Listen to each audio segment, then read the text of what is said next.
Hey everyone, RJ here with CV Tech, and today I want to give a little review here of the LG Premier Pro LTE. Now, this will not be a fully detailed going through the settings review, as I have already reset the phone, ready for return. I'm going to give you my experience with the phone after a little bit of usage with it. Now, I won't even turn the phone on because, if you want to watch the unboxing and see the first impressions, I will leave a link up there or a card up there. That way you can go and watch the unboxing. Now, this phone right here is for Total Wireless or Straight Talk. And this phone is basically an LG K30 without the fingerprint scanner. On the back there, you got a camera, the flash, the power button, the rear speaker here, all metal design back here. On the left side, you have your spaced volume rocker. On the front is a receiver, a camera, and your on-screen back home and recents button. Now on the bottom, you do have a micro USB charging port as well as a 3.5mm headset jack and microphone. On the right side here, you just have your SD and SIM tray there, and on top, of course, is nothing but a secondary mic. Now, this phone costs $109 at Walmart before tax, so you're going to pay around $116 to $120 depending on your state and your taxes on this device. And is it really worth the money? I gotta say that it's not really worth the money that they're asking for it. We all know that TracFone Straight Talk overcharges for their phones, and for a phone of this price range, I was expecting more, like a fingerprint scanner, maybe better cameras, and all of that. However, the phone really is just very bare bones. It's very basic. There's nothing special to it.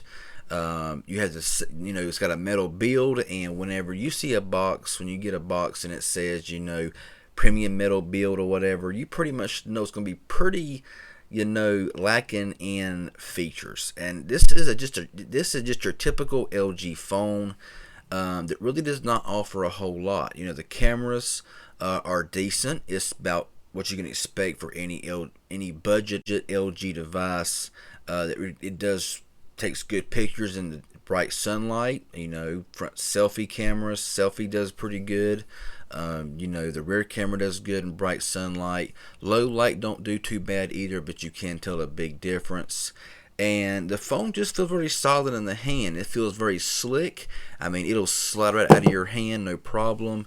It just you can pick it up. If you're careful, it'll just fall right out of your hand because it's very slick. So if you buy this phone here, I would recommend buying a case, as you may drop it, and then if you drop it, it's $110 down the drain. Now this back here is not a fingerprint scanner. It's just a power button, and it does have a really nice 720p display. Now 720p displays to me really does not matter. I can deal with 720p all day long. It's not 4K, it's not Ultra HD, it's not none of this stuff. It's a 720p display that works very well, and honestly, it does a good job. And I don't know other specs to it, like the battery size. Even the megapixels of the camera. When it comes to megapixels, it's not about megapixels. It's all about the sensor just in the device. You can have a phone with a 50 megapixel camera with bad sensors. You're going to get a bad picture. You can have a 5 megapixel camera with great sensors. It's gonna just outdo it completely. Now, I want to mention the rear speaker. Now, this is one of LG's biggest flaws, is having a rear speaker on a lot of their phones. It is very teeny. It's very low. I watched a YouTube video on it the other day. Had it wide open in a quiet room. I could barely hear it. I could hear it fine, but it just was not loud compared next to a ZTE with a backfiring speaker. It just can't handle. And it's just a pretty much basic phone.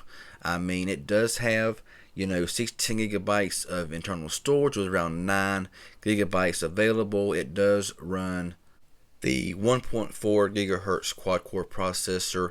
It's 425 processor, quad core, and with an 8 megapixel camera on the rear, 5 in the front. It does a good job. It's not nothing spectacular, but it's very passable pictures and videos. To be honest, because LG is really known for that, and it does a really good job.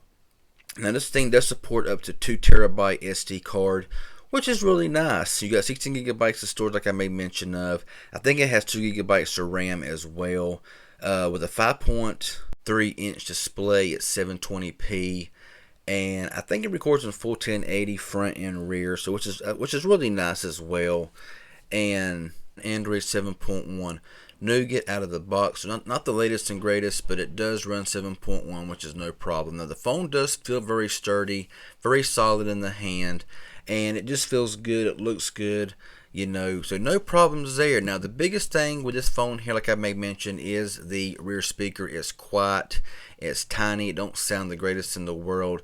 There is no fingerprint scanner on the back, and the phone is just very basic. When you power the phone on and you go through the settings, like I said, if you go to my unboxing video of this phone, you will see all the first impressions, which is why I'm just giving you the rundown and my thoughts of this device. Now, I didn't get any pictures outside, nothing like that. I really didn't do nothing like that on this device. But the camera quality, what you can expect out of a budget LG device. It's good. Is it the greatest? No, but it does do a very good job in outside lighting to get those really nice shots. It's very passable, so nothing to complain about there. Battery life, I really haven't had a chance to really test it out yet, but the battery life that I did use of it did seem to be pretty decent under good moderate usage. So overall, is this phone worth $109 at Walmart? I gotta say no. Okay, it is just like the LG K30 without the fingerprint scanner, maybe a few other differences as well, but it's got the same design as the K30 and the same build, same everything pretty much. And for $109 or $120 with tax, depending on what state that you live in, there's a lot better out there for that price. Like the Moto E4, the LG Fiesta 2. There are a lot better, options. The LG Stylo 3 is a lot better option than this phone right here for close to the same price. So if I had to sit here and give my recommendation on it, I gotta say there's better options out there for the same price or less than what you're gonna get right here for this plain basic phone. And like I say, Stylo 3 with a stylus and fingerprint scanner and a bigger display and all like that. I mean, there's a lot more phones out there that's better, compatible, and it will just do a better job from all the phones I have unboxed and tested. So it's pretty much up to you. Do you like the phone? Is it something that you would be willing to pay that kind of money for? Is it a bad phone? Absolutely not. It does work very well. It's very smooth, and it does do everything that you want it to do. But is it worth the money? That's the biggest thing. If this phone was like half the price, I would say go for it all day long. But for $109, just from me to you, I believe there's better options out there if you're on Straight Talk or Total Wireless. So I know this wasn't like a really full, in-depth, going through everything, playing games, all that kind of stuff review. But this is just what I felt like tonight that I really wanted to tell y'all about this device.